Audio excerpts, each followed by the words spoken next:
Player can press any button. This is like technically a one-button game.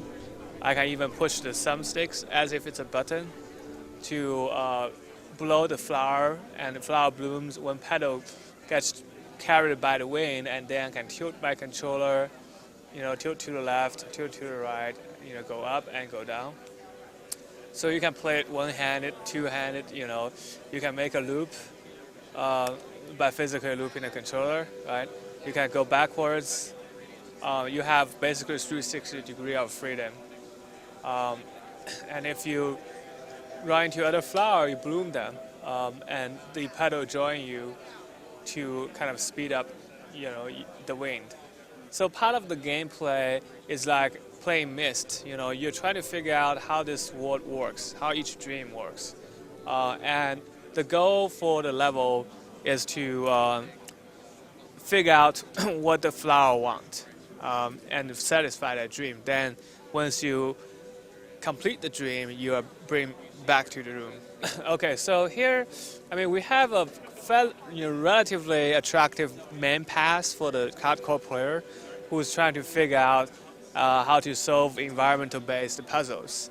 But you can see we also prepared things on the side for people who like to explore, to discover like secrets, and we found there are actually gamers who just like to be spending hours just kind of grind in the grass, kind of really enjoy the speed fly really high, kind of enjoy the freedom.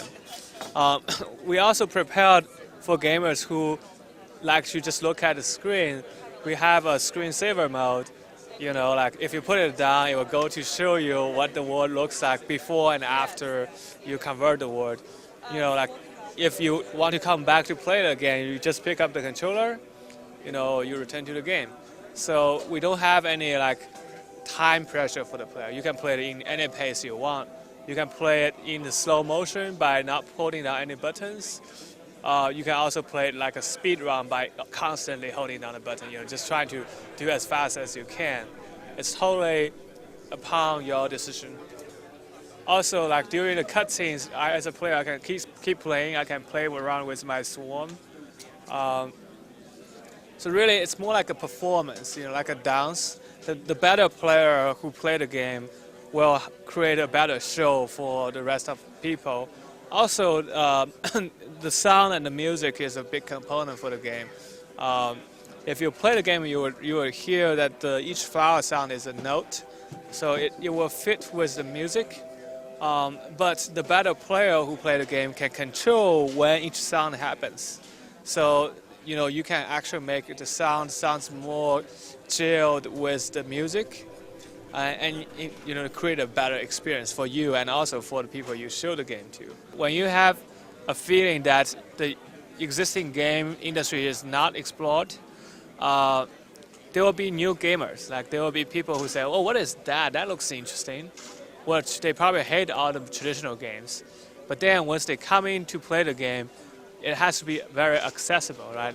It's not going to be like, all right, so you use the left controller stick to move right to control camera, and hold down L1, R1, and triangle, and to shoot and whatever, right? It's just too complicated. Here, in our game, you just give them the controller, you say you tilt like a driving an airplane, and any button will boost you. The idea is to have as many people be able to enjoy the game as possible, right? If you buy the game, you will be proud to show this game to your parents, or you can just perform in front of them. That's kind of like our intention there. Thank you very much for your time. All right, thank you.